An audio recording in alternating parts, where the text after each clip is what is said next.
Hi friends, welcome back to my YouTube channel. ഇന്ന് നമ്മൾ തയ്യാറാക്കാൻ പോകുന്നത് ബീഫിൻ്റെ റെസിപ്പിയാണ് കേട്ടോ. നമ്മൾ ഗൾഫിലേക്കൊക്കെ കൊണ്ടുപോകാൻ തയ്യാറാക്കുമല്ലോ, ബീഫ് നല്ല ഫ്രൈ ചെയ്തിട്ട് അങ്ങനെ കൊണ്ടുപോകുമല്ലോ. അപ്പോൾ അതിൻ്റെ ഒരു റെസിപ്പിയാണ് കേട്ടോ.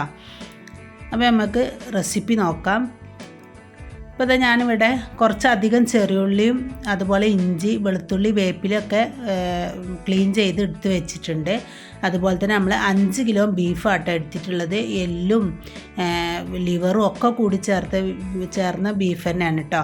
അപ്പോൾ അതിലേക്ക് ഞാൻ 1 ടേബിൾ സ്പൂണ് മഞ്ഞൾപ്പൊടിയാണ് ചേർത്ത് കൊടുക്കുന്നത്.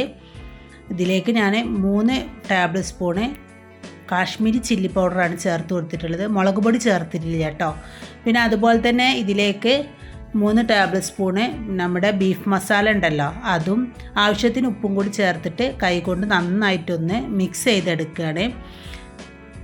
ഇതിലേക്ക് നമ്മൾ 1 ടേബിൾ സ്പൂണ് വിനെഗറും കൂടി ഒഴിച്ചു കൊടുക്കുന്നുണ്ട്. അതല്ലാന്നുണ്ടെങ്കിൽ നമ്മുടെ ലെമൺ ജ്യൂസ് ആയാലും മതി കേട്ടോ. ഇത് കൈകൊണ്ട് നന്നായിട്ടൊന്ന് മിക്സ് ചെയ്തെടുക്കണം. പിന്നെ നമ്മൾ നേരത്തെ മാറ്റി വെച്ച വെജിറ്റബിൾസൊക്കെ കൂടി എടുത്തിട്ട് മിക്സിയുടെ ജാറിലോട്ട് ഇട്ട് കൊടുത്തിട്ടുണ്ട്. ഇതിലേക്ക് 1 ടേബിൾ സ്പൂണ് വലിയ ജീരകമാണ് ഇട്ട് കൊടുത്തിട്ടുള്ളത്. പിന്നെ നമ്മളിതിലേക്ക് ഇട്ട് കൊടുക്കുന്നത് നമ്മുടെ ചെറിയ ജീരകം ഉണ്ടല്ലോ, അതൊരു 1/2 ടീസ്പൂണോളം ചെറിയ ജീരകം ഞാനിതിലേക്ക് ഇട്ട് കൊടുത്തിട്ടുണ്ട്.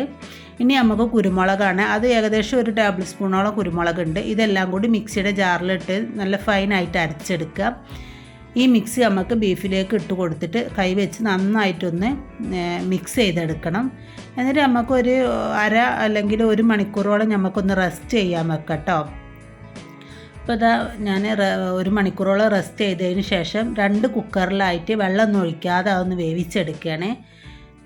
ഇനി ഞാൻ ഉരുളി അടുപ്പിൽ വെച്ചിട്ടുണ്ട്. അതിലേക്ക് ഞാൻ ആവശ്യത്തിനുള്ള ഓയിലാണ് കേട്ടോ ഒഴിച്ചു കൊടുത്തിട്ടുള്ളത്, വെളിച്ചെണ്ണ അല്ല. ഓയിൽ ഒഴിച്ചിട്ട് അതിലേക്ക് 1 ടേബിൾ സ്പൂൺ ഇഞ്ചി വെളുത്തുള്ളി ചതച്ചതും കുറച്ച് വേപ്പിലയും കൂടി ഇട്ടിട്ട് ഒന്ന് മൂപ്പിച്ചെടുത്തതിന് ശേഷം നമ്മൾ കുക്കറിൽ കുക്ക് ചെയ്തെടുത്ത ബീഫ് അതിലേക്ക് കൊട്ടി കൊടുത്തിട്ടുണ്ട്. ഇനി ഇത് നന്നായിട്ട് അടുപ്പത്ത് കിടന്നിട്ട് ഇതിലുള്ള വെള്ളമൊക്കെ വറ്റി നല്ല ഡ്രൈ ആയിട്ട് വരണം കേട്ടോ. അപ്പോൾ നമ്മൾ ഇടയ്ക്കിടയ്ക്കൊന്ന് ശ്രദ്ധിച്ചാൽ മതി. തീ അധികം കൂട്ടി വെക്കാതെ നേര് തീയിൽ നമ്മൾ അടുപ്പത്തിട്ടിട്ട് ഇതിങ്ങനെ നേര് തീയിലിട്ടിട്ട് കുക്ക് ചെയ്തെടുത്താൽ ബീഫ് നല്ല ടേസ്റ്റാട്ടോ. അപ്പോൾ എല്ലാവരും പറയും നമ്മളിങ്ങനെ ഉള്ളിയൊക്കെ ചേർത്തിട്ടുണ്ടെങ്കിൽ ബീഫ് കേടായി പോകുന്നു. അങ്ങനെ ഒന്നുമില്ല കേട്ടോ. നല്ല അടിപൊളി ടേസ്റ്റാണ് ഈ ബീഫ് ഫ്രൈക്ക്. അപ്പോൾ എല്ലാവരും ഇതൊന്ന് ട്രൈ ചെയ്ത് നോക്കുക. നമ്മൾ ചെറിയുള്ളിയും വെളുത്തുള്ളിയും ഇഞ്ചി എല്ലാം ഇട്ടിട്ട് തന്നെയാണ് ഈ ബീഫ് റെഡി ആക്കിയിട്ടുണ്ടെങ്കിൽ. പിന്നെ നമ്മൾ ശ്രദ്ധിക്കേണ്ട കാര്യം എന്താണെന്ന് വെച്ചാൽ നമ്മൾ കുക്ക് ചെയ്തതിന് ശേഷം നന്നായി ചൂടാറിയതിന് ശേഷം മാത്രമേ നമ്മൾ പാക്ക് ചെയ്യാൻ പറ്റുള്ളൂ. അങ്ങനെ ചെയ്തിട്ടുണ്ടെങ്കിൽ നമ്മളെ ബീഫ് ഫ്രൈ നല്ല സൂപ്പറായിട്ട് കിട്ടും കേട്ടോ.